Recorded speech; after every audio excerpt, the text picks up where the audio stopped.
Einen wunderschönen guten Tag und herzlich willkommen zu einem neuen und weiteren Video. Heute, ganz schnell, Citroën C3, bei dem wollen wir einmal Service zurücksetzen. Schnelles, kurzes, informatives Video für den einen oder anderen, wie man das zurücksetzen kann. Citroën C3, Baujahr 2003 und ich würde sagen, los geht's. Das Ganze funktioniert wie folgt. Wir müssen diese Taste gedrückt halten und dabei Zündung anmachen. Und dann sehen wir, dass hier eine Anzeige runterläuft.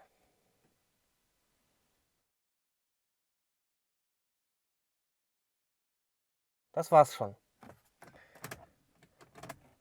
Jetzt haben wir keine Anzeige mehr. Ja Leute, so schnell und so einfach kann man den Service zurücksetzen.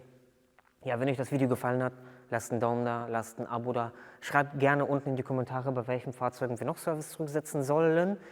Sind ja schon einige, die wir abgearbeitet haben. Aber vielleicht fehlt der ein oder andere. Schreibt es unten rein. Und ich würde sagen, bis zum nächsten Mal. Tschüss!